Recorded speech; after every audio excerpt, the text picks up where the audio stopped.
Hello बच्चों, सभी को जय मां सरस्वती। कैसे हैं आप सभी लोग? तो आपको इंतजार है अपने यूपी सीनेट यानी यूपी बीएससी नर्सिंग के रिजल्ट के अपडेट का कि रिजल्ट कब आने वाला है।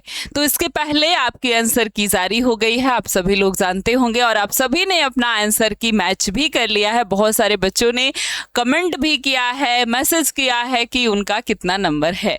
और इसी तरीके से अगर आपने अभी तक मैसेज नहीं किया है तो ज़रूर से ज़रूर मुझे मैसेज करके बताइएगा कि आपका कितना नंबर आया है। और साथ ही जैसे ही आपका रिजल्ट आएगा उसके बारे में हम बात करते हैं कि रिजल्ट कब आ सकता है। तो जो रिजल्ट है हमारा, आज हम देखें तो 10 तारीख है और ये लगभग खत्म हो रही है, अब क्या ही बचा है। तो इसके बाद यानी कि कल के बाद अगर हम देखें तो कल परसों यानी 2 से 3 दिन में जो है आपका रिजल्ट आ जाएगा। 2-3 डेज हम कह सकते हैं, 2 से 3 दिन। अगर बहुत ज़्यादा लगेगा तो 3 दिन 4 दिन में आपका रिजल्ट आएगा, नहीं तो 1 से 2 दिन में आपका रिजल्ट आ जाना चाहिए अगर हम यूपी सीनेट के अकॉर्डिंग देखें तो। ठीक है, लेकिन अभी रिजल्ट की कोई अपडेट इन्होंने नहीं दी है कि हाँ इस दिन जारी हो जाएगा।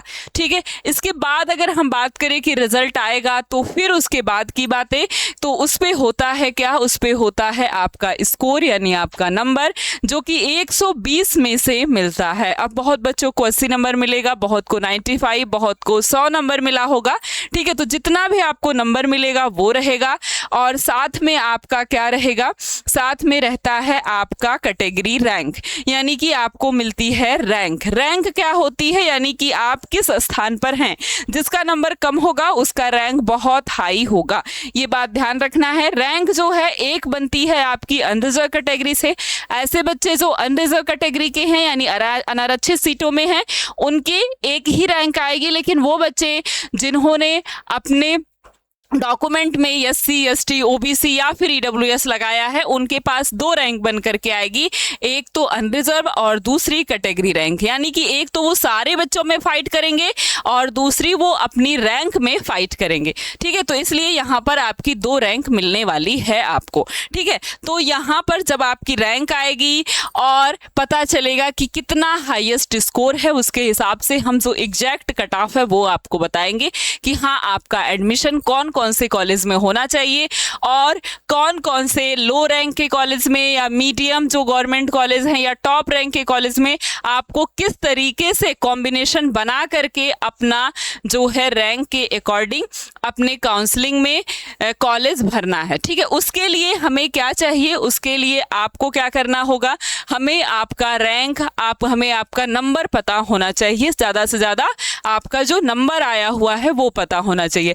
तो आपको जो गूगल फॉर्म मिलेगा इस वीडियो के लिंक में नीचे डिस्क्रिप्शन में, उस गूगल फॉर्म को आपको भरना है। ठीक है, ये बात याद रखनी है, गूगल फॉर्म को ज़रूर से ज़रूर भरना है। बहुत मेहनत के साथ, बहुत परिश्रम से हमने आपको पढ़ाया है और बहुत मेहनत से काम किया है और उस मेहनत का फल भी मिला है।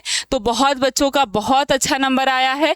तो आपको अपने नंबर को क्या करना है, ये जो गूगल फॉर्म हम देंगे इसमें आपको भरना है और इसके अकॉर्डिंग हम आपको बिल्कुल फ्री गाइडेंस देंगे और बिल्कुल फ्री में आपको क्या कराएंगे, हमारी जो पूरी टीम है वो मिल करके आपको बताएगी कि कौन से कॉलेज में आपको अप्लाई करना चाहिए। जब भी प्रेफरेंस भरना है तो कौन कौन से कॉलेज भरना है। अब किसी का कोई अनरिजर्व कैटेगरी से है, उसका 90 रैंक आ रहा, 90 नंबर है, या फिर उसका 85 रैंक 88 है और वो कह दे KGMU भरे, टॉप 8 यूनिवर्सिटी SP PGI भर दे, LLRM भर दे, तो उसको कैसे मिलेगा, नहीं मिल पाएगा। इसलिए हम आपको बताएंगे कि कैसे आपको कॉम्बिनेशन बनाना है कि आपका गवर्नमेंट कॉलेज में एडमिशन हो जाए, क्योंकि लास्ट में भी बहुत सारी सीटें खाली रह जाती हैं। यानी फर्स्ट राउंड सेकेंड राउंड के बाद भी हम देखते गवर्नमेंट सीट खाली रहती है, तो उस सीट पे कैसे आपको जो है एडमिशन लेना है।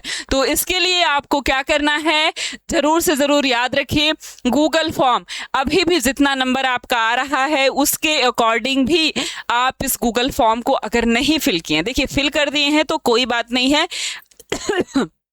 लेकिन अगर आपने नहीं फिल किया है तो इस गूगल फॉर्म को फिल करिएगा, सारी डिटेल उसमें फिल करिएगा और एकदम अच्छे तरीके से हम आपको पूरी काउंसलिंग की फ्री गाइडेंस देंगे। ठीक है, एक भी रुपया नहीं लेना है, फ्री गाइडेंस आपको देंगे और ज़बरदस्त तरीके से आपकी काउंसलिंग कराएंगे, आपका एडमिशन कराएंगे और क्या क्या डॉक्यूमेंट है उसकी वीडियो की लिंक भी आपको यहाँ पर मिल जाएगी।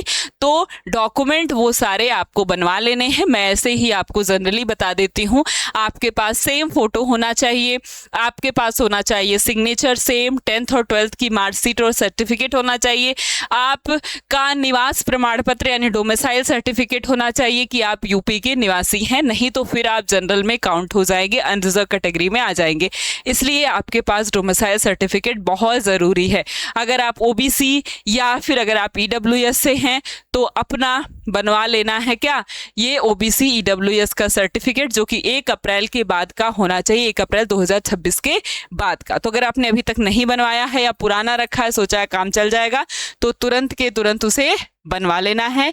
इसके बाद आपके पास जो भी एक्स्ट्रा में कैटेगरी है उसका पुराना भी रहता है तो चलता है, लेकिन स्टेट का होना चाहिए, गवर्नमेंट सेंट्रल गवर्नमेंट का नहीं होना चाहिए, स्टेट गवर्नमेंट का होना चाहिए। और कुछ अदर सर्टिफिकेट भी हैं तो उसको भी आप ले सकते हैं और इन सब की 2-2 3-3 कॉपी करके बहुत अच्छे तरीके से सीक्वेंस में रख लेनी है, बाद में प्रेशर नहीं लेना है। ठीक है, तो इस गूगल फॉर्म को ज़रूर से ज़रूर आप सभी को फिल करना है, क्योंकि हम बिल्कुल फ्री में आपके साथ एडमिशन तक जुड़े रहने वाले हैं। काउंसलिंग बहुत अच्छे तरीके से कराएंगे, आपको पूरा अच्छे से बताएंगे कि कौन से कॉलेज में आपका कितना नंबर है तो एडमिशन हो जाएगा।